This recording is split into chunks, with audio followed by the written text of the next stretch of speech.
Welcome to the Lavar Walker Show. This that Lavar Walker Show, where the real ones talk and the wild ones go. We laugh, we cry, yeah, we let it roll. Healing through a joke and a story for the soul. This that Lavar Walker Show. Turn it up loud, let the whole block know. From pain to punchlines, watch the wisdom glow. Yeah, this that Lavar Walker Show. Oh yeah, you turn scars into skits, old wounds into bits. Every call in, every friend feels like Sunday once again. From the grind to the glow up, glass half empty, you pour more up. You take the weight we hold below and lift it on the Lavar Walker Show. This that Lavar Walker Show, where the real ones talk and the wild thoughts go. We laugh, we cry, yeah, we let it roll. Healing through a joke and a story for the soul. This that Lavar Walker Show. Turn it up loud, let the whole block know. From pain to punchlines, watch the wisdom glow. Yeah, this that Lavar Walker Show. Hey, some days heavy, some days light. You still find a way to make it feel alright. When the world's too loud, when the bill's too high, I press play.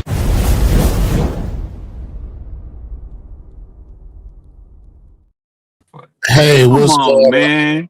Shut up. Intro, bro. That's too long. Everybody left. Shut the fuck up. It's not too long of an intro. This is how I do. This is the Lavar Walker Show. This is how I do my intro. Now, let me take you off so I can introduce you, okay? So, guys, what's happening? Welcome back. Today, me and my good friend, the hilarious Jordan Jackson. You can see him on the road with Country Wayne, where he opens. Not only does he open the show, but he opens Country Wayne's car door. He opens his dresser drawer. He opens like packages and whatever food, whatever Country Wayne needs, he opens it up. So without further ado, my good friend Jordan Jackson. You're an a-hole. You're an a-hole. I just want you to know that. So today we're going to be reviewing the roast of Kevin Hart. What did you think about it, Jordan? I think it was amazing. I think it was super, super funny. It was needed. It was great for our culture. Yeah. I didn't like the edgy. I felt like it was us at somebody's corporate event where they was getting close to the line of come on, bro, we ain't doing that over here. And I'm glad that Cheryl Underwood did what she was supposed to do. But a roast is a roast. I don't think, like, you know what I mean? Like, if you go, roast is a roast, but we're not. I'm talking about the N-word. I'm talking about coming into the little wigger. Now, I wasn't rocking with that. I mean, I wasn't rocking with that. Hey, it's a roast. As a comedian, I feel like as comedians, we comedians, and you need to have a turtle shell on. If you're gonna go into a roast, it's gonna get hot. One thing about roasting is the minute that you get emotional or you get in your feelings, you've lost.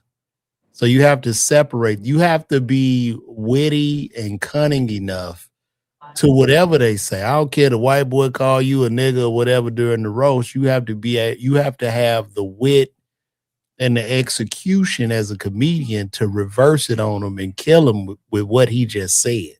It's a good thing you ain't white. Because if you tried that, they would have showed you that you were absolutely wrong.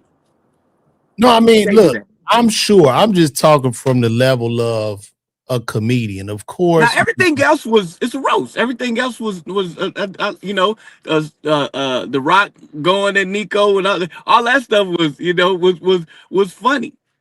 Yeah, when you have black and white comics, they always gonna touch on race. You know what I mean? That's right. That's just a part of it. I don't think you should really you lose the roast when you get in your feelings, man. As a person that roasts the shit out of people, I know this. Once you start going in and shit and hitting me like Nico sat there like a trooper. Nico sat there like a trooper, bro. Because that ain't no that wasn't easy. You know what I'm saying? To sit up there and you have to get comfortable. Like if you roasting me, I'm going to accept primarily everything you say, right? There's no resistance in what you say, right? And I'm comfortable in that. Like I'm gonna sit down in it. But then as I'm sitting, I'm thinking, then I'm gonna bring it back to you, right? Yeah. I think one of the keys to roasting is always go with the flow, no resistance. So it's nothing you can say to me that's gonna have me, unless you just make a blatant, bold face ass lie, some shit, But whose roast was the worst to you? What do you mean? Out of what? Like out of all of them, who did it? Like who did the worst job of roasting on that Kevin Hart? It had to be T what's her name? What's the singer? Tiana. But I mean, she's not a comedian. You know what I mean? No, she not. Shit.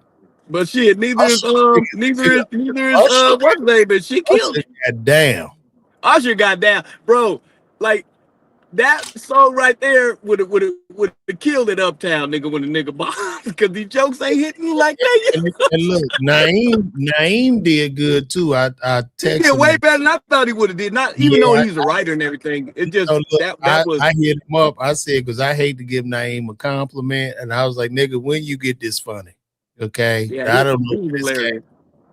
He did a really good job. So I you know what I mean? I showed him some love because we go at it a lot, but he did. He was the least known up there, and I like that Kevin Hart gave him the opportunity. Somebody from the team an opportunity to. Yeah, that was. I seen Spank and all them up there.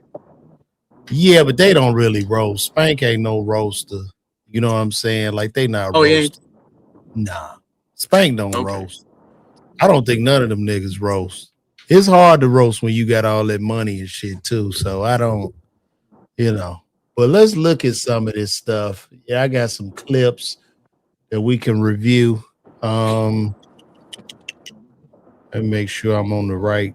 My sound is up right. No. We got to go in the old chat. Can you hear me? Yeah. Yo, you can hear me? Okay. We got to go in the duo chat so they can hear what we'll be watching today. And let me bring some of it up. This was most interesting where Kevin and Kevin Hart and Kat made up, I guess, for whatever beef they had. Let's take a look at it. It didn't. Yeah, let's watch it then. Let's watch it first. Share the screen. Okay, here we go. And somebody said that Cat Williams whispered in Kevin's ear, never, ever, sir. Never, ever in life can we be friends, sir. That will never, ever happen. I am on your ass. I did this extremely for the money. Pull a check. Out of there quick. Yeah, he got up out of there. And Kevin does have a whole crew up top. We see Boss, Wayne, Spank, Harry, Joey Wells, Naeem, and Mustafa. And the whole squad up there. And Barber John. That's the barber right there. So they sitting up there on their rich shit. So what did you think? How do you think about this beef? Do you believe this beef between Kevin and Kat are settled? And well, first of all, before we even get into that, what is this beef about? Where did this beef come from? Right. Man, I have no idea where the beef came from. All I know is I hope for the culture that the beef is over. But it didn't. It almost looked to me as if Kevin Hart kind of put Kat on the spot, and he couldn't just because the culture they embraced it and everything. But I don't really think he wanted to. I don't think he wanted to squash nothing. And hopefully I'm wrong, but it just didn't look. It looked like he had to do it just to just to do it because it was live, and But hopefully, because I don't really think there's a beef. I personally really just think Cat just don't like it. I don't think Yeah, that nothing to do with no beef. I think is what it is in comedy and what people fail to realize. Like in comedy is very interesting in the fact that the only thing you can control as a comedian is pretty much getting your ass on stage and putting out your content. That's all you can control. You cannot control if you're gonna be in a big movie. You cannot control if you're gonna have like a massive ass fan base that's buying all your tickets. These things typically just happen. And what happens is uh, one comedian is going to surpass the other comedian, right? But you don't know who that comedian will be. And what I've had to do, because let me tell you this, being a comedian and you see other success and you feel some kind of way is a human emotion. But you just have to learn how to control that emotion. But for me, it's like as I look at the landscape of comedy, especially the current landscape of comedy, and the way it is, I just think things are so random, right? So you almost when you see a guy with huge success, it's not to say that this guy hasn't worked hard, but the thing about comedy is working hard does not necessarily guarantee success, and not working at all does not guarantee you won't be successful. So at the end of the day, we are all just at a casino table. We at the blackjack table trying to hit. And what ends up happening, when we see a person hit, we get in our feelings. And Kevin is one of those people that hit the Powerball jackpot lottery. So, and I'm saying this to say that if I took 10 comedians that have been doing comedy relatively the same amount of time, with comedy being so subjective, there won't be much difference skill wise between each comedian. I mean, people might find something subjective, personally that they like per each comedian, whether it's the voice, the look, or whatever. But with the job that they're doing, there isn't much of a difference in the capabilities of how they're doing the job. However, one out of those 10 comedians will be the comedian that sells all the tickets and has all the eyeballs on them. And what I'm saying is to say, so other people don't get bitter, don't get jealous. It's a crapshoot, and we're playing lottery. And that's pretty much what it is. It's no different than a person hitting the Powerball jackpot. Yeah, we can all play that shit, but only one gonna hit. So that's where I think a lot of the aggression comes from Cat Williams, as well as Mike Epps. And I'm sure Mike is probably mad he wasn't invited. That's gonna make him madder at Kevin. We don't know that he wasn't invited, though. He might have declined. Or he was, yeah. So, it's what it is. I don't think the beef is stopped. I think this is just where we at now in the comedy game. So I wish it would stop, though, because the world would love to see a Cat Williams and Kevin Hart movie. The world would love to see a Cat Williams, Kevin Hart, and a Mike Epps movie. It's to the point now of just, we're ready to laugh. Yeah, I agree with you. I think they would, but I think in this game, as you go up the ladder in comedy and you see success, people. But look at that success. He's doing arenas by himself. Like, I mean, what more success can he have? I understand that, but I'm saying just in the game, you don't know how Cat was treated or whatever happened between them. And in this game of comedy and in this game of entertainment, it's very difficult to trust people. You know what I mean? So like the problem's gonna start like if they do a movie together, it starts right here. Who's getting the most producer credits? Who's making this? Who's making that? Right. Me. Why he making this? Do. So it's very difficult, and I'm just gonna say for Eddie Murphy to be able to.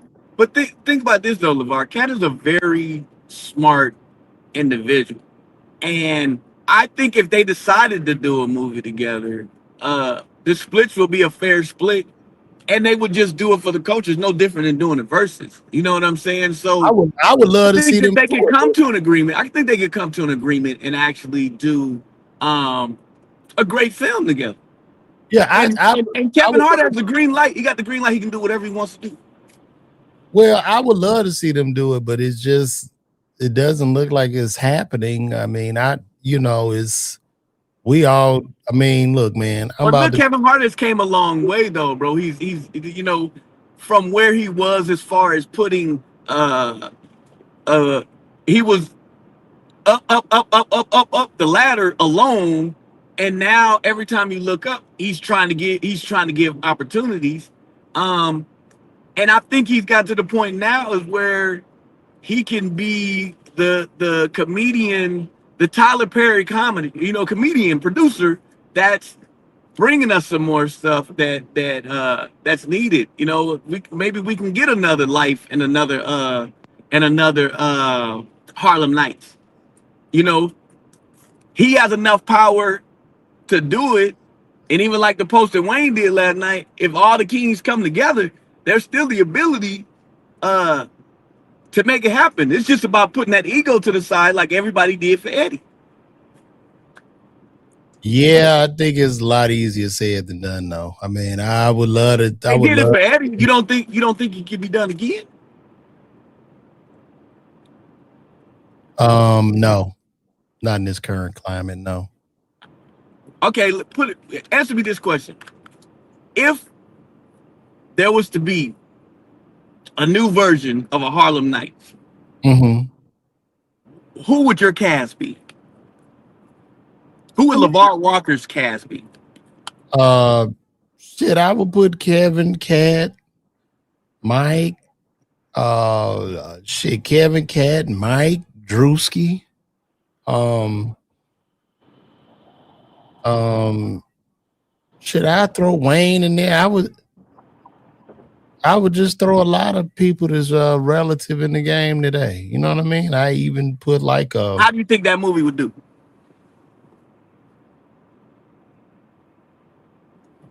in this current state. Yeah. That's I don't really know, bro. You know what I mean? I There's think a lot of egos, boy. that's a lot of egos, and I really don't know. Like, do I put it in the theater or do I stream it? If I stream it, I think it'll do better. You know what I mean? Because I don't think people Yeah, really want because all those audiences are streaming anyway. I think it will be a great. I think it will be a great movie if the egos can be put to the side just for this one project. And there's enough talent out there, and enough skill set to now you get, because if you got DC, Desi, Wayne, Chico, Carlos, and all four of them, you could really, and even yourself, you could really put something amazing together if everybody just leave the ego at the door and say we're gonna do this one project and we're gonna see what it does. And if it has success, then we're gonna go ahead and Marvel comic this thing and keep coming out with projects. Like when Gerald Kelly had that big convention for all the comedians and said 100 comic strong, and we put up our own money and and hit this road. But You can that's do the same thing production wise. you know why a lot of this shit don't happen, man? Because comedy, being a comedian and comedy in itself is a very selfish sport. It's a selfish endeavor. It's a selfish gain, and it's selfish from the standpoint of the consumer. And all consumers want to see the comedian that they want to see. So they're going to see comedian A or comedian B. You know what I mean? So it's a very selfish. A lot of comedians are selfish narcissists, right? And it comes from the mindset of a comic. Like being a comedian and being a good comedian is because you've experienced trauma in your life. You experienced either trauma in childhood or you experienced some type of trauma and you need to let that trauma out on stage. So with it Wait, being that. whoa. Hold your thought, LeVar. It's a lot of comments, bro. Get to some of these questions, see what they talking about. Yeah, well, hold on. I'm trying to get my point across. But yeah, what I was. Oh yeah. So it's just a selfish game, and I just think the way the game is right now, and the way every artist is damn near like every man for themselves, because you trying to grow leverage so you can get in a comedy club and put some asses in some seats. Yeah. So that's where we at. And then it's like we at the point too. Don't nobody want to beg nobody, ask nobody for shit. Cause why? You know what I mean? Like it's just what it is. Fuck, I ain't about to be begging no motherfucker to do shit for me. Fuck that. And you look at people. You're like, well, shit, I'm just as good as he is as a stand-up. Why can't I do this myself? So it's just a lot of that. So I don't really see it ever. We're never gonna have a goddamn another Harlem Nights. That shit is just not happening. So, but look, let's review. Let me see. Well, here we go. Nehemiah Israel said White Hollywood doesn't want black unity. Black unity don't want black unity. Niggas don't come together in Hollywood. Niggas fight for opportunity, bro. That's why. Hollywood is a game of, and I don't even think Hollywood, and this is pre-internet and shit. This is just my assessment of what Hollywood is and what Hollywood is to blacks and whites too. So Hollywood is a controlled institution. And the people that control it, they have all the money. Those are your financiers that are going to give you capital to make a movie, to make a TV show. And in exchange for that, you are supposed to bring eyeballs to the show so that they can get advertising dollars. So with that said, it's like everybody is on this plantation dancing or whatever, and you just trying to roll a lucky seven. And when one nigga rolls that lucky seven, the other nigga's mad at him. And he probably feels some kind of way about his position being threatened. So it's almost like that's literally the kind of system it is. I mean, with me being in the game and seeing, and doing some of the things I've done and not being green, you could see when people are just pulling up to use you, take advantage of you.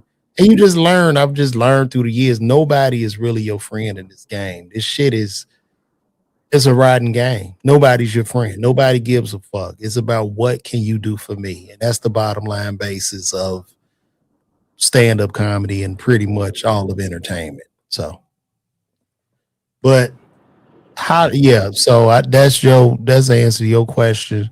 Hollywood is government propaganda. Well, the CIA did use Hollywood to some extent. However, Hollywood doesn't have any control anymore. That shit is over with. This was a one-off show on Netflix that they did. The people are Hollywood. The people are the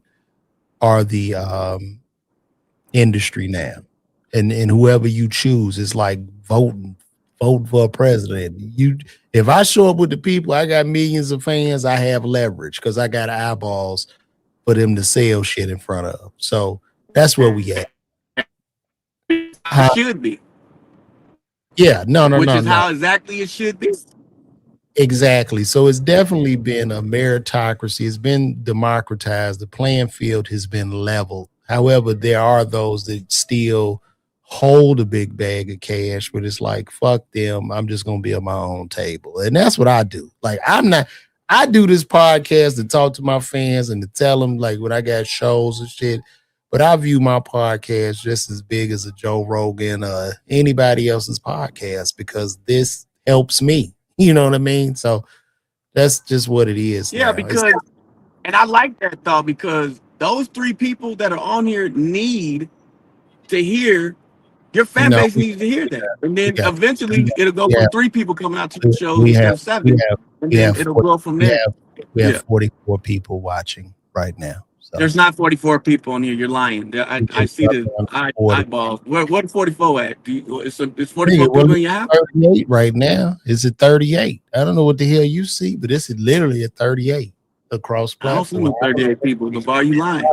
5 or 6 on Instagram. We up to 42 now, but I'm just saying this is where we at. But let's review Tony Hinchcliffe on stage. I think people are mad at him about doing a George Floyd joke. So let's just review this.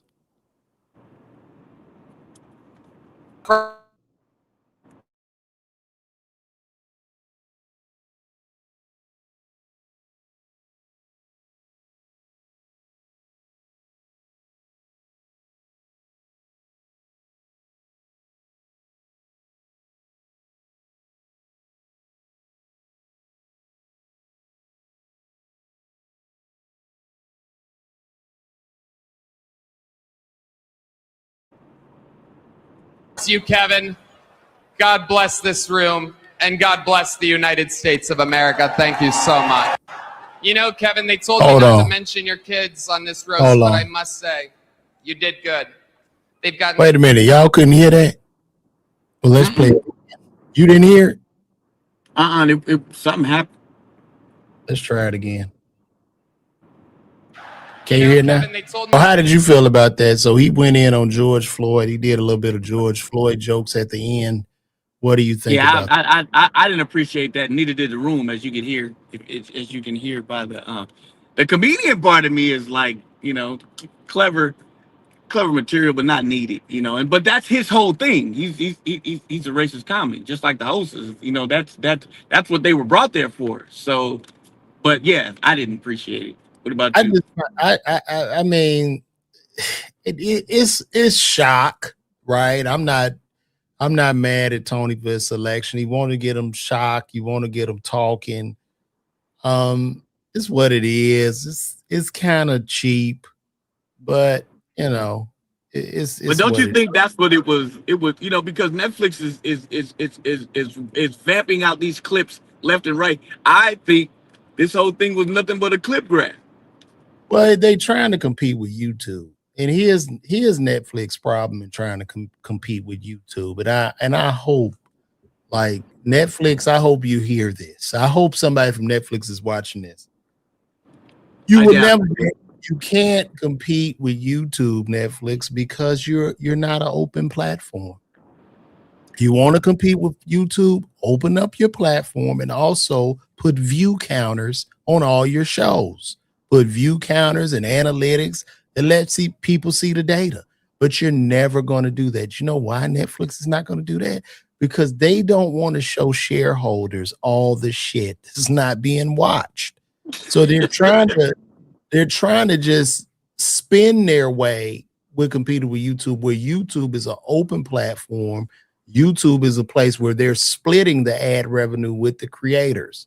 Netflix just wants to hoard every single damn dollar while increasing their subscription count. But how much further can it go up? It doesn't everybody pretty much have Netflix at this point? Like it's just weird. So I see what they're doing here.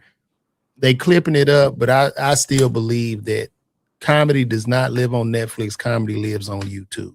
So yeah. And Ali Sadiq has proven that. Exactly. And two, I want to say, I know they did that Netflix is a joke festival.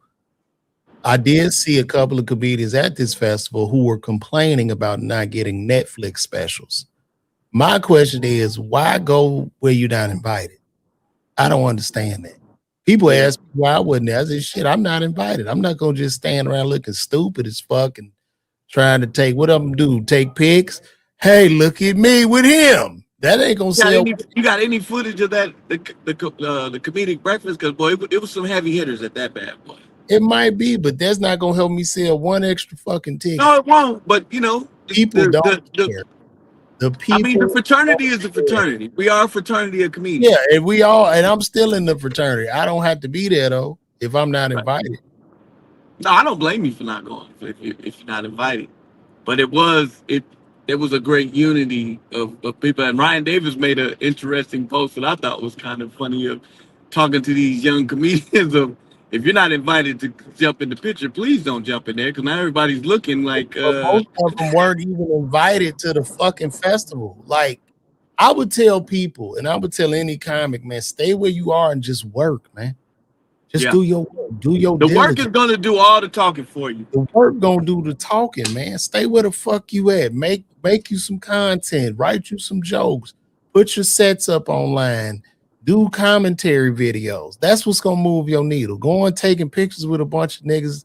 Nobody cares. In 2020, did you see the post that Gary V did? I didn't see the post he did. Yeah, well, he was saying if you're a comedian or an influencer and you're not doing 3 green screens a day doing reaction videos, you're cheating yourself because your real personality is gonna come out on those type of content. No. This is how he said it. Dude, what I don't understand for the life of me, we're living in an era where you got free fucking attention, dicks. You got free attention, dick face. These questions, man. Dick face, you have free fucking attention. When I was, let me tell you something. All right, we get it. Do an impression. Now do an impression of doing these questions. When I was 2 years old, I was working in a fucking liquor store. Oh my God. I was bagging selfish, bro. Selfish. Well, while you were in your mama's stroller, I had to bag fucking ice, dick face. And that's why in the war, I told all of everybody in the war in Iran, I said, make content. As the bombs fucking fly, make content, bro. Make content.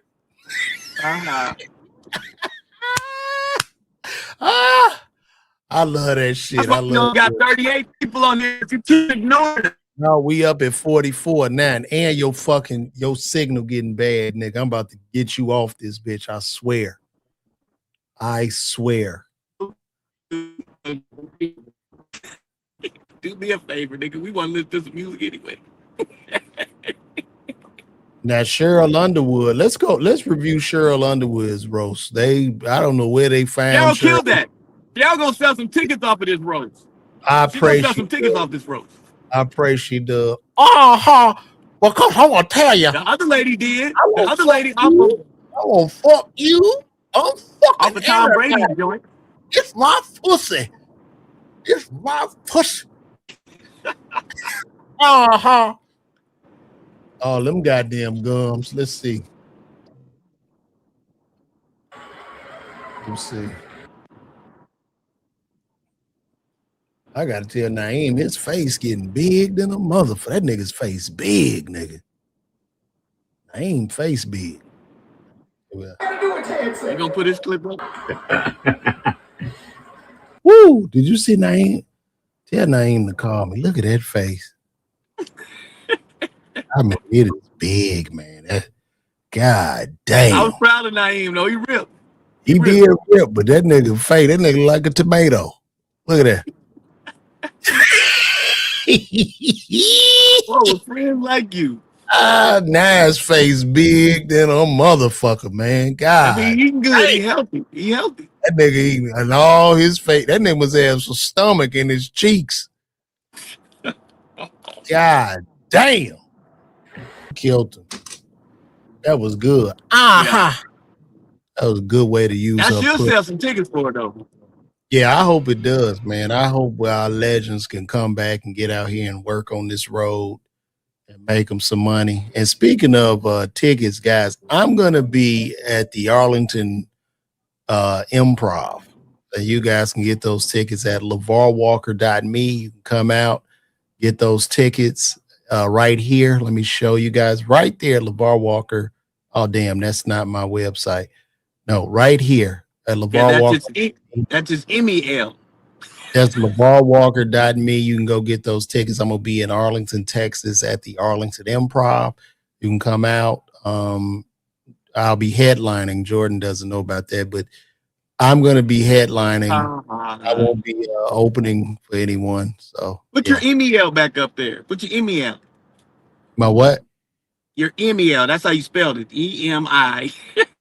No, that was my LeVar Walker at me. That was my email. Did I spell it wrong? I did. You see it? Dumbass. But you know what? That spell checker have you sounding so fucking dumb. Unless you're just dumb. Well, you know how you be typing fast. Mm-hmm. Well, that was good. Shout out to Cheryl Underwood. She put it down. This was really good. Really good. I'm surprised Tiffany Haddish didn't roast him. I was looking for Tiffany. Was she there? Yeah, she was sitting in the background. Well, she could have did Tatiana's. What's her name? Show the fuck should have. Yeah, that's true. I don't know why she wouldn't roast. I always get her name. It's the roast. That's for comedians. Okay, Tiana Taylor. Let's look over Pete Davidson's roast. Pete was funny. Oh, you don't know me? Oh, that was heavy. Well, look though. Now see, yeah, people can't be up in arms about George Floyd, and then he do this Charlie Kirk bit, you know. So, okay, what you thought about that? You thought that was pretty good, Jordan? Now this nigga shit is done. He's frozen, guys. Let me remove him when he comes back. What y'all think? What y'all thought about Pete Davidson's roast? Okay, you saying Cheryl Underwood was hilarious. Shane did do a hell of a job as the host of this night. I wish you would come to War Chest Mass and do the Palladium or somewhere. I could go with Jimmy Kane. Man, I will come anywhere. If it's a demand there, I can make some money. I'm there. And you say you can't stand Pete Davidson. Why you don't like Pete Davidson, Christopher Eddy? Let me know. Let me resend this to Jordan.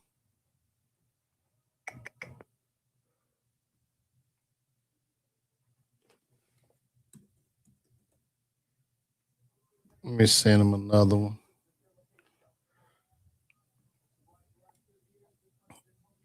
So did y'all like it? Why does he rub you the wrong way, Chris? Let me know.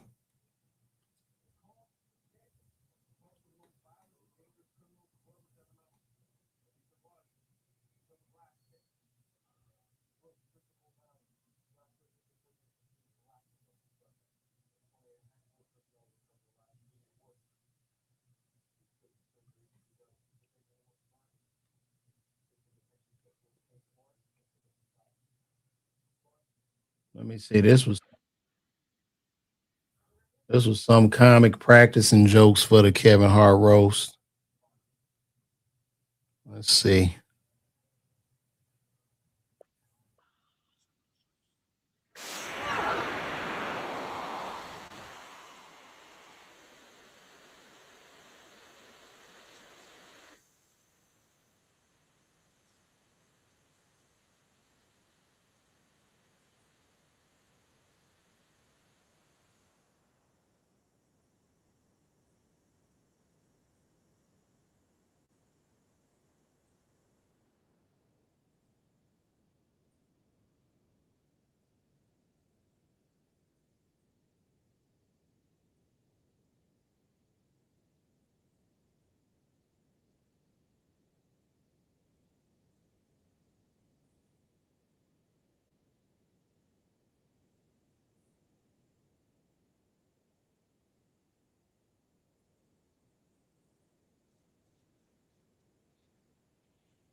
Y'all didn't hear that? I can't believe this. Y'all had to hear that. You didn't hear it? That was pretty good.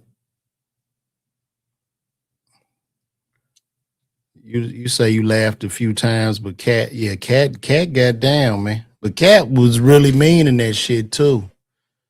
Cat really meant what he said. Y'all don't hear me? Hello? Can y'all hear me?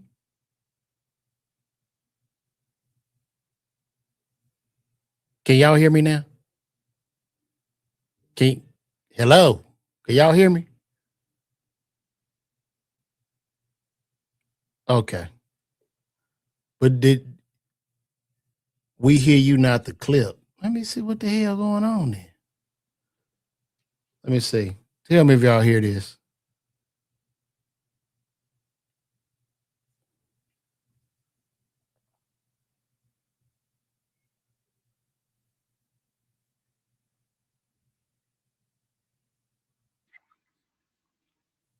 Did y'all hear that?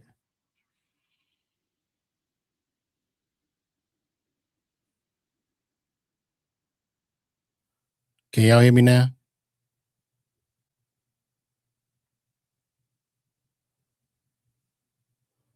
Let me know if y'all can hear it. What the fuck? Somebody saying yes, now y'all saying no. Who don't? Y'all don't hear me? Y'all hear me now? Okay. Do y'all hear this? Let me know if you hear this.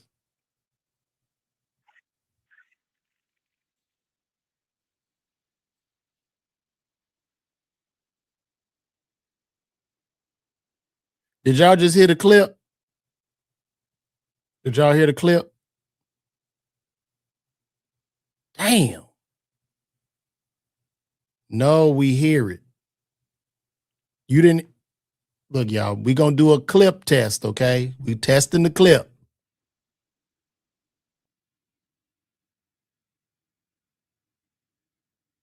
Damn. Why the hell y'all can't hear the clips?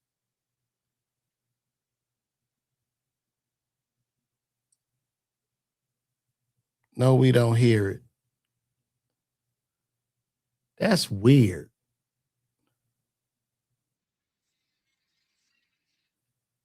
What about this one?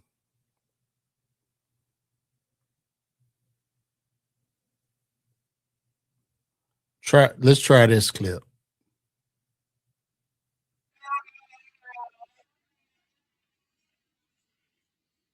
Did y'all hear that?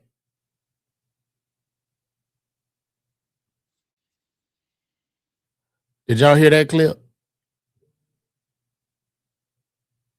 Yo. Damn. What the fuck? Let me see what the hell going on here.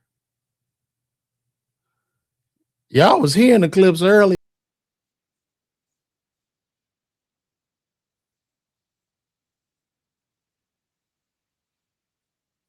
They blocking my clips, bro.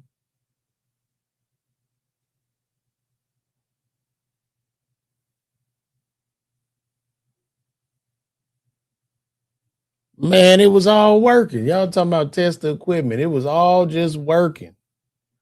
All this shit was working a minute ago. What the fuck? I can hear it. It's playing to me.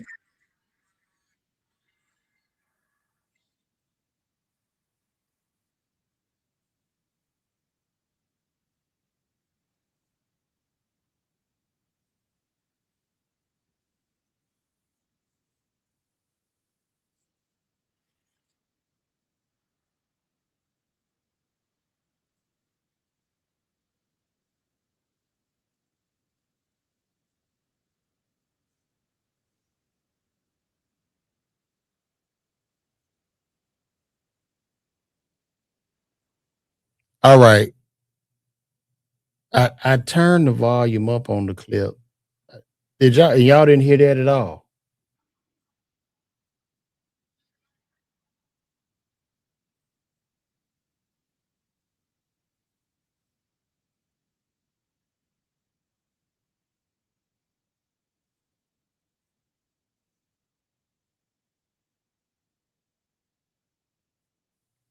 This sucks. I don't know why. That sucks, bro. Like I'm hearing it fine on my end. Audio. I got y'all in duo chat. Let me take this off. Tell me if y'all hear it now. That's when two actors secretly fuck the shit out of each other. Did y'all hear that? Y'all didn't hear that last part?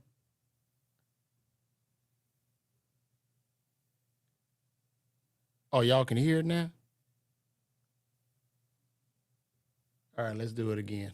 When two actors secretly fuck the shit out of me for the same price. Basically, I hate motherfucking Kevin Hart. Every movie this nigga has done was a movie for me. And I am absolutely disgusted I even took the check to do this bullshit. That's basically what Kat was saying there. But yeah, it was a cool roast, man. I think it was cool. Kev, a legend. And Kev, I'm going to say this. Kev has given more opportunity to up-and-coming stand-ups than anybody of his ilk. You know what I mean? Of that caliber, just providing like opportunities and stuff for comedians to get on, which started with me. You know what I mean? Like back in 2012 when I won Miller Lite. So yeah, it was cool. Overall, it was a good roast. I don't have anything negative to say about it. Hopefully they'll come all and work together. I really don't know. And now it's time for us to cruise these internet streets and see what's trending and talk about that, guys. So stay with me.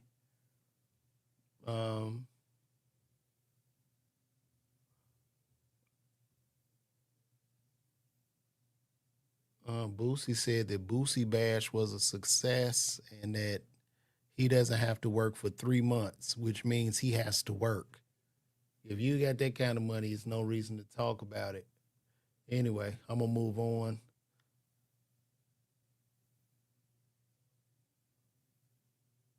Now, this is something that's been growing.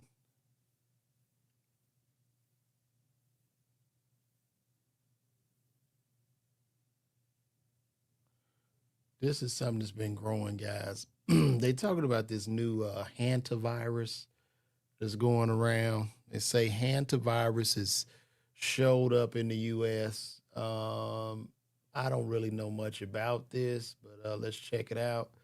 This is 2 hantavirus patients arrive at Emory Hospital in Atlanta. So let's see what's going on.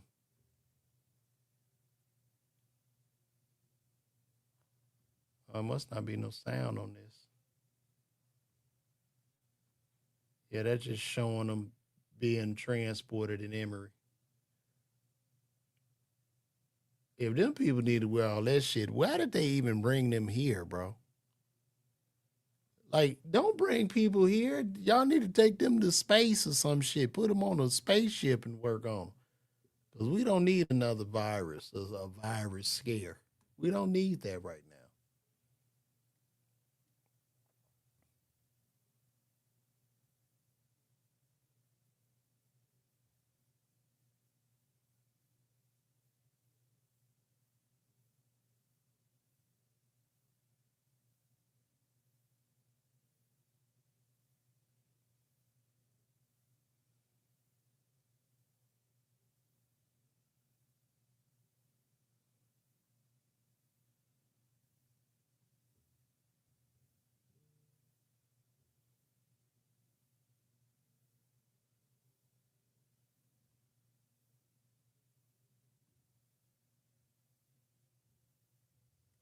Okay, guys. I guess they are pushing these outbreaks. I don't know. I don't even have time to think about it. They probably want to distract a little bit from the war.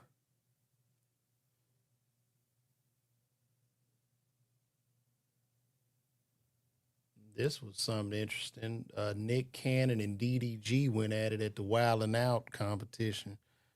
Let's see.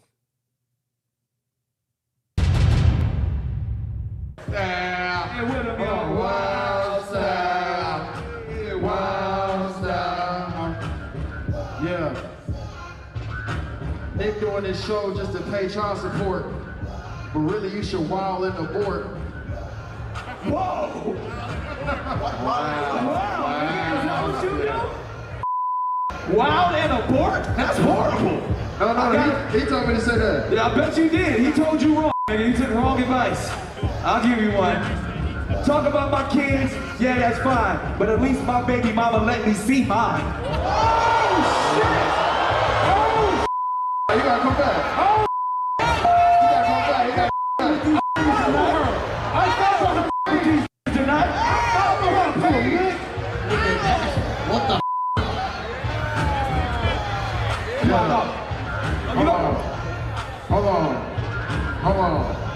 Hold on. We holding on. You like 60 plus and still not married. We don't know about you but Mariah Carey. That's some good to know though. That's a fact. Okay.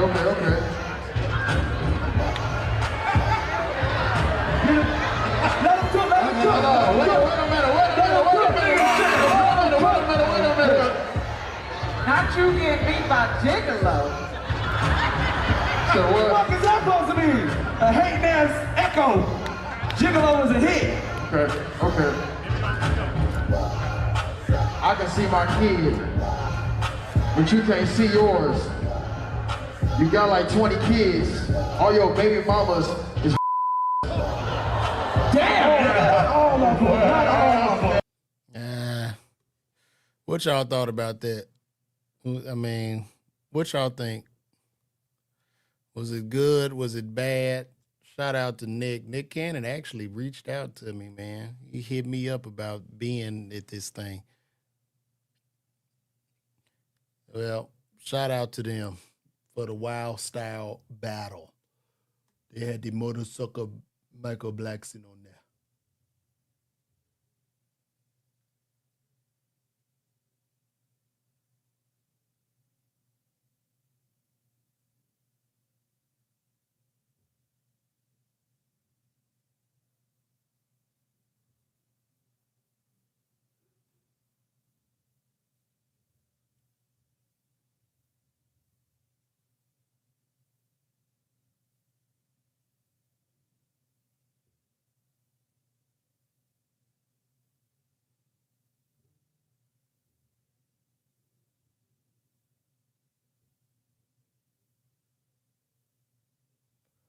Yeah, I think this is it, guys. I think we're about to wrap this up.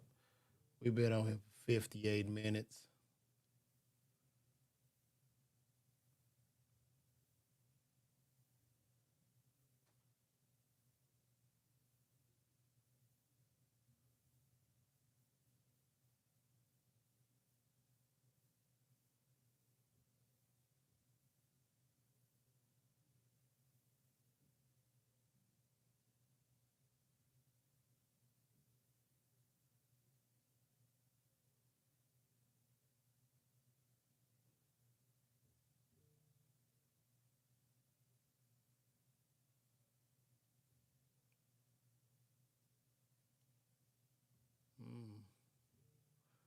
Giancarlo Esposito has something to say here. Let's take a look.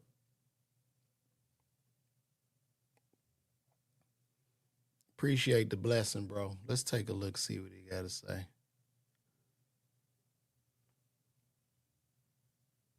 This is time for a revolution. It's time for it, and they don't even know that's what they're starting. You know, some very rich old white men are exerting their power to suppress our own people, thus creating a feeling of civil war in the streets, preparing the haters to hate, teaching them how to shoot. They're not even trained right, to kill. This is all a preparation for a very insidious problem that's happening in our world. And for me, I have to speak out that we will not be iced out. This is not going to happen. They can't take us all down. If the whole world showed up on Putin's doorstep or on the Iranians' doorstep or in Washington, it would they'll kill 550 million, however, but the rest of us would survive with a new. This is time for a revolution. It's time for it, and they don't even know that's what they're starting. But we have to be strong enough to know that we can change the world. We have to change it from within. So if I'm spiritually ready and right, you know, and I'm ready to understand other people and to agree to disagree with them and say, okay, let's find the solution together, then that starts to change things. Not by deporting immigrants, not by killing brown and even white people on the street. It's crossing over now, and believe me, this is gonna really spark the nature of so many people who are gonna show up and say no more. I'm mad as hell, and I'm not gonna take it anymore. Yeah, I think they about to send them people over to his door. He about to get a knock on the door. He's definitely getting a knock on the door. I don't even know. I mean, I guess people are not. I don't think people are gonna revolt because we're too comfortable. We're comfortable with Wi-Fi and diversions and worried about the aliens and TikTok. Like we're not. There ain't no revolt. There's no revolt.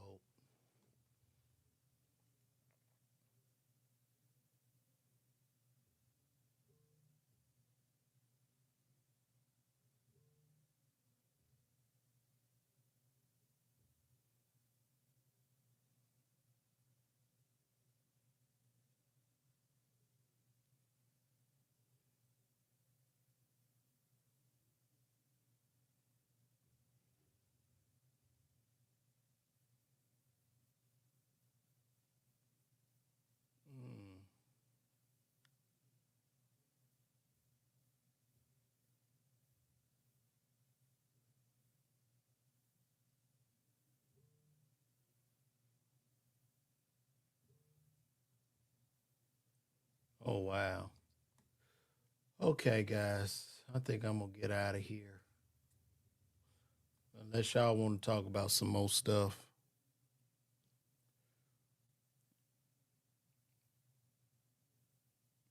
I'm doing this. She said, am I doing this every Monday or whenever? I do it every day, kind of whenever I feel like it. I try to get up and do this by 9. Sometimes it's 12. I don't know. I'm just throwing it. I need to really stick to a schedule, though.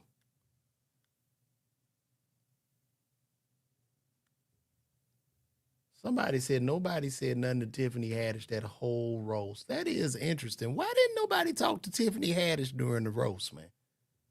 What was that about?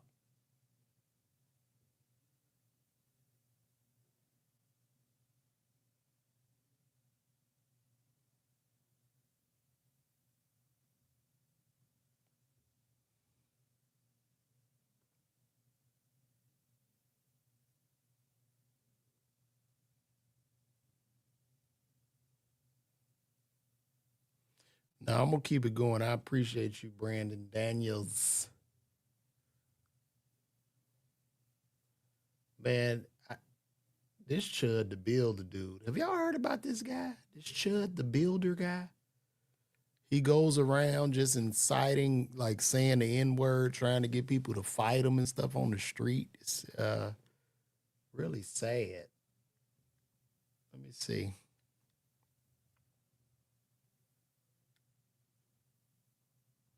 Hey, look at these are the guys that ruined America. White cucks. White weak men, beta cucks. Pussy ass cucks. Yeah. You're a fucking nigger. What's going on here? You should be ashamed of yourself. I don't know. This guy, Chud the Builder, is like interested to be. I don't know if he has like, it seems like he has like some type of death with it. This guy just doesn't like himself, right? I mean, you just have to have some really, really low self-esteem to go around trying to racially incite people to fight you or do you wrong. Like, it's really sad. And I know his parents are somewhere just thoroughly embarrassed by this. It's sick. I'm an American. Yeah, you carry a gun on you. And bear spray. You want to get used? No, it's cool, man. Yeah. And so the guy keeps a gun. He keeps bear spray on him. But the thing about it, and I don't know if Chud the Builder knows this, but you are creating a case against yourself. Because when somebody attacks you in them streets, you are not going to win. And I'm just talking legally. He's like building a very bad case for himself. Conversation? I'm having a conversation. So why do you do what you do? Because I think every man should be able to say whatever they want without being chimped out on. But you're also perverting the First Amendment. You know that, right? Perverting it? Yeah, so what you're doing is you're baiting people into reactions. No, I'm not. And then you say, well, I've got a gun. He's baiting people into the reactions, and he's getting paid through monetization from the baiting of it to go viral.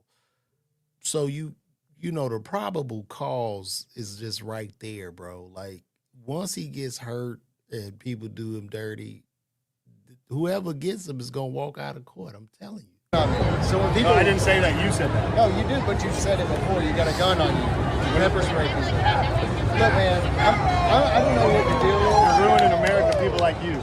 Trust me, make an excuse for people that commit violence. People who use violence to suppress our freedoms should not be on your side. What you're doing is not right. It's not morally right. It's just not morally. Why so? You can say what you want. You can say it's First Amendment. You just got out of the... See, what Chud fails to understand is everybody has the freedom of speech, and everybody also has the freedom of response. So you can go around and say whatever you want, but you can't expect a person to feel a certain way or to react a certain way, you know, based off their reaction.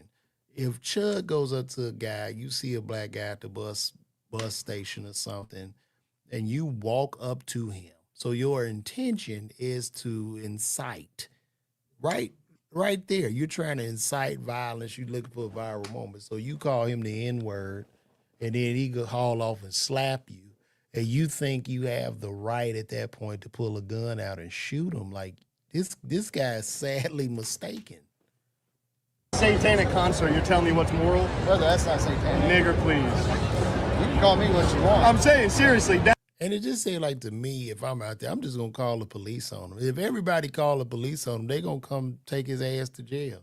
Be real with yourself. Well, I don't know what's wrong with your life for you to be like this, but I feel bad for you. They ruined my life and took my freedom. Once this is over, you'll never be hireable anyway. Oh, I'm so scared of you being hireable. That's good for you, man, but how long is it going to stay? You just stay tuned, buddy. When you're voting for me to be president, I will forgive you.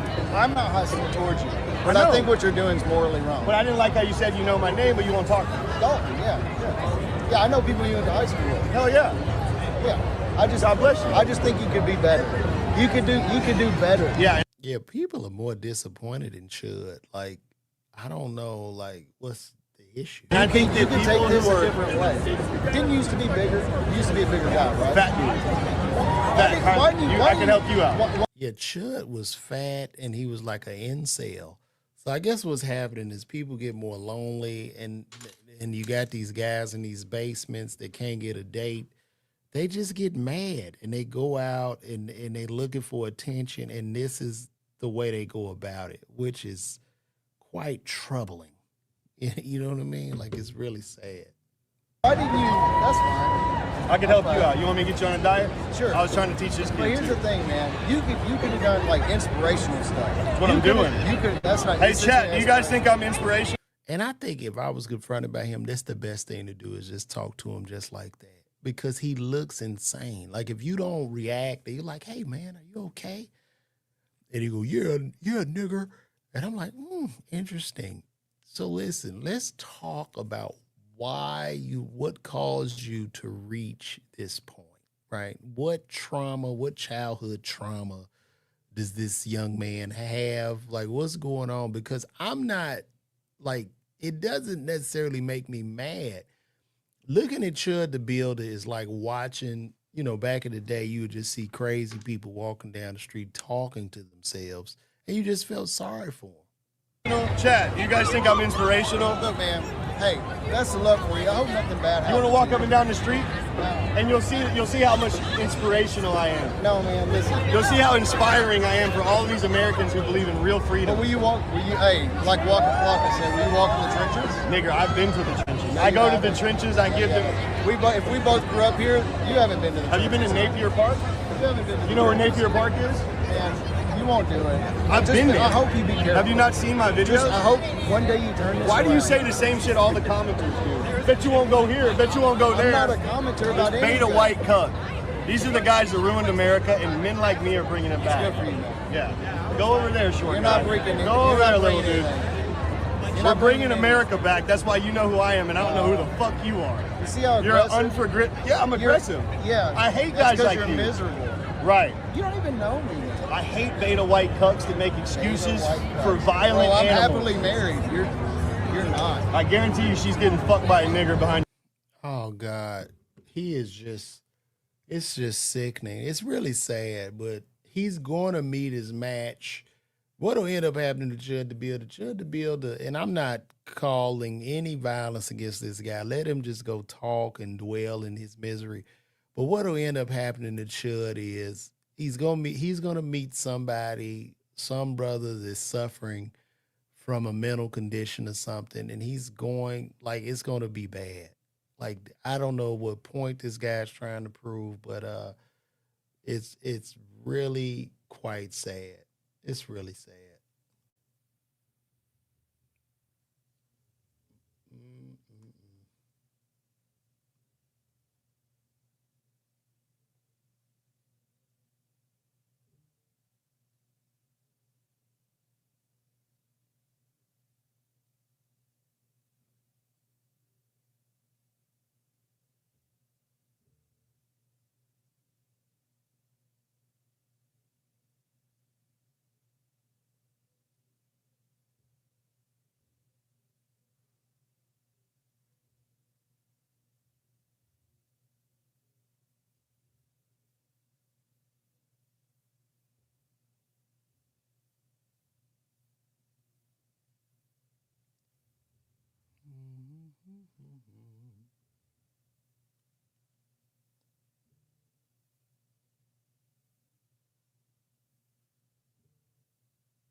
Okay, guys. Well, that's it. That's going to conclude today's show.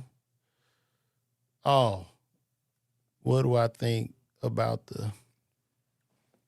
I'm going to tell you. So, what do I think about the watch collab with AP and Swatch? Is it an investment piece? No, I don't think it's an investment piece. I think, it's a rubber watch. But I do think what's happening now, and I did a video about this because I saw a couple of rappers complaining, like DDG was complaining about it. I saw a couple of watch shops complaining because they're mad, I guess, that poor people, people with less money have access to AP. So what's happening right now, as we in a technologically advanced society, with all this AI and all this intelligence, anything, any item at this point can be reproduced, right? So from clothes, hats, shoes, watches, whatever, it can all be replicated one-to-one at this point, to the point where when it comes to luxury goods or luxury items, I think they are really losing value. And there's no way to tell the difference. There's no way to separate that. And I think what's happening as material items are losing value, the cost for experiences are going up significantly. So like the new luxury or the new way to show off is like going to the opera, going to the best opera in town, or having front row tickets to the F1 race, or having tickets to the World Cup. That's the new luxury, because that can't be replicated, nor can it be reproduced. So we just entering a phase of where materialism, and the thing about those watches, everybody's going to get on board and do capsule collections like that. Rolex will get on board. Richard Mille will get on board. They're all going to get on board. And it's not to say, it just shows to me how people buy shit just to say I have this and you don't. Right? That's the whole purpose of this shit. If you mad about that, it shouldn't affect the value of your watch. If you got the gold AP, that shit's still gonna be worth 200 grand. You know what I mean? So what if a person has the rubber AP? And if you only bought it because you trying to get a woman or some shit, like, dude, somebody gonna be able to knock your girl down and ain't even got a watch on. So it's whatever, man. But this is where we at right now. I think materialism is going out of the window very rapidly. So that's how I feel, brother. And I appreciate you asking that question.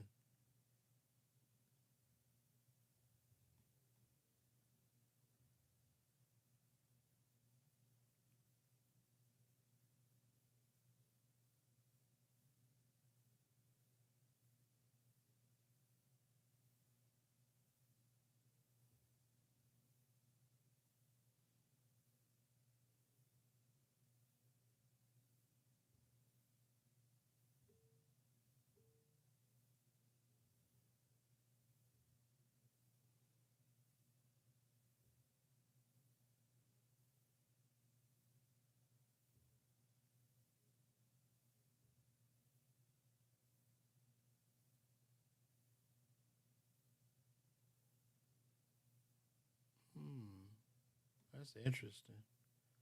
Let's watch Rodney Jerkins talk about Michael Jackson. Rodney Jerkins said Michael Jackson fell dead the last 10 years of his life. Just the producer, Rodney Jerkins. I remember in one of my interviews, they were saying how Michael had a relationship with all these countries that America didn't have. Because he was a superstar everywhere. So he would travel to all these countries and meet with these presidents and African countries and European countries. And the US didn't really like that. You know, they were kind of edgy over how powerful he was. Mm-hmm. So there's really a lot going on under the scenes with I mean, you never know. I mean, I try not to look into it too deep. But I do. Michael's ahead of his time. I mean, he was rocking the mask 20 years before we rocking the mask. Now the mask is essential for everybody, and he was way ahead of his time. He knew. So I feel like Michael's always ahead of his time. He probably always felt a little bit on edge because, I mean, listen, he did own a lot. Yeah. Right, he did. So maybe we don't know about threats he may have received. We don't know about letters he may read. We don't know. Yeah. You know, maybe he did, and maybe that made him a little bit paranoid. You know. Would he wear the disguise, like the beard and everything? Oh yeah, I remember when we went to buy the DVDs. He did. Yeah, when we went to go buy the DVDs, he put on a disguise. We went to Times Square. Right. At Virgin Mega Music Store at 11:30 at night. You should wear a disguise if you're Michael Jackson. So he had the beard. He looked like an old white dude or something. Yeah, totally. And you were his last producer, right? I was the last producer that actually had a chart song with him while he was alive. Yeah. Yeah. When he passed away in 2009, were you in contact with him? I was. I worked with him again in 2007. I went to Ireland. Huh. Went to Ireland to work with him, and we definitely were in contact leading up to that beforehand. Leading up to it, was he any different, or was he the same Michael that you always knew? Nah, with me, it was just joking. Like we joked a lot, and you know, talks about music. Like he loves music, man. So he talked about stuff that was going on, like, you know, whether it's, you know, 50 Cent being one of his favorite rappers, you know, like we just shoot the breeze and talk about stuff like that, you know. When you found out about him passing in 2009, I didn't believe it. When I was in my lounge, my studio, and I didn't believe it. And I remember calling Janet because I was kind of starting to work with Janet a lot. And I called Janet to ask her. And I remember she just hung up so fast. It was like, I can't talk. And that was it. And that's when I knew it was real. Like, and I was like, yo, this is crazy to me that we just lost the greatest entertainer of all time, you know? Yeah. Yeah, because at his funeral, Berry Gordy said, and I always remember this, he said, they called him the king of pop, but that is not the right title. It should be the greatest entertainer of all time. And no one disputed it. Yeah. Such a loss. Such a Yeah, loss. And it's it really, and it's kind of unfortunate because as much as we celebrate him now, he was not being celebrated like that in 2009. No. He was Wacko Jacko. He was the guy with the plastic surgery. He was the guy with the allegations. It was the guy with the kids that, biologically probably were not his. To be completely honest, like if you look at it from for 10 years, he probably felt like he was dead the way people treated him. Yeah. Yeah. He was not loved. I mean, can you imagine waking up knowing that you've given your heart and soul to make people move, to make people smile, to make people cry? Like you've given, since you were 8 years old, you've given everything you got to make people enjoy your art form. And you wake up and then on the front page of whatever press it says Wacko Jacko. Yeah. Or whatever. Like just, and purely people who are trying to defame you, people who are trying to take away your character, who are trying to, like, can you imagine waking up? Very sad, man. Poor Michael. Oh, I gotta get this off. Let me pull this down. I don't want y'all to see nothing y'all ain't supposed to see on my popping up on my Twitter page. Let me see.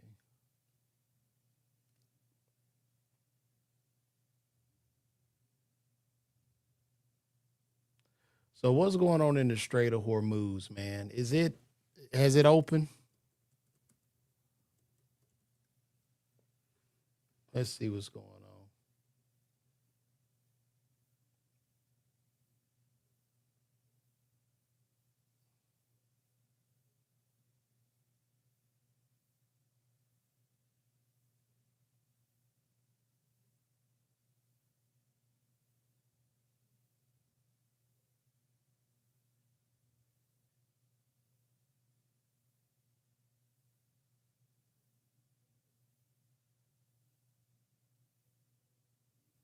Let's see what's going on. President Trump receiving the latest proposal.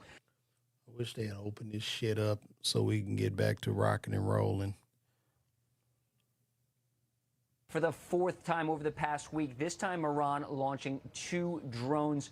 The defense authorities say they intercepted both of them. And as you mentioned, President Trump receiving the latest proposal from Iran. He says it leaves less than to be desired, posting on Truth Social the following, quote, "I have just read the response from Iran's so-called representatives. I don't like it. Totally unacceptable." An Iran state broadcaster posting detail of his response saying U.S. to pay war damages to Iran, recognition of Iran's sovereignty over the Strait of Hormuz, end of U.S. sanctions, release of Iran's blocked assets. All these terms likely non-starters for the White House, of course. And for the first time in 5 days, a commercial vessel was attacked by Iran. This one, a U.S.-owned ship off the coast of Qatar yesterday morning on Mother's Day while Jillian was celebrating after a Qatari liquefied natural gas tanker made it through the Strait of Hormuz for the first time since the start of the war. Iran said that ship passed through with its permission to Pakistan through the northern route off the coast of Iran, not the southerly route announced by the United States. Now, in an effort to show some more support, perhaps, NATO ally Britain announced today it will send a Type 45 destroyer, one of only 6 in its inventory, the HMS Dragon, to the Middle East. She's currently in the Eastern Med. In a statement, the Royal Navy said, quote, "The ship's forward presence will help strengthen confidence among commercial shipping firms, support mine clearance efforts, and protect vessels once hostilities have ceased." Now, France has sent its only aircraft carrier to the Red Sea, including our escorts, following a recent transit of the Strait of Hormuz. So more than 20 American warships are currently enforcing the blockade. They've redirected 62 Iranian ships and, of course, disabled 4 of them, very dramatically with that F-18 Super Hornet at the end of last week, taking out 2 of them, 2 of the stacks. Bill? All right, Lucas Tomlinson live in Dubai this morning. I don't know.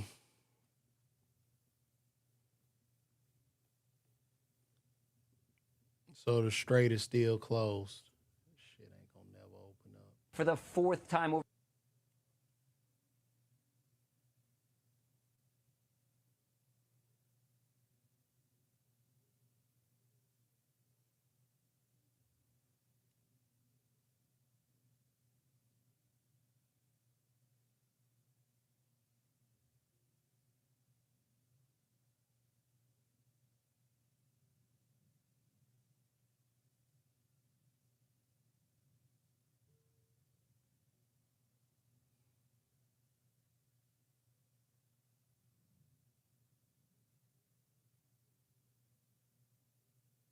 I guess what is he gonna do? Go nuke Iran or something? Like, this is crazy. Unreal.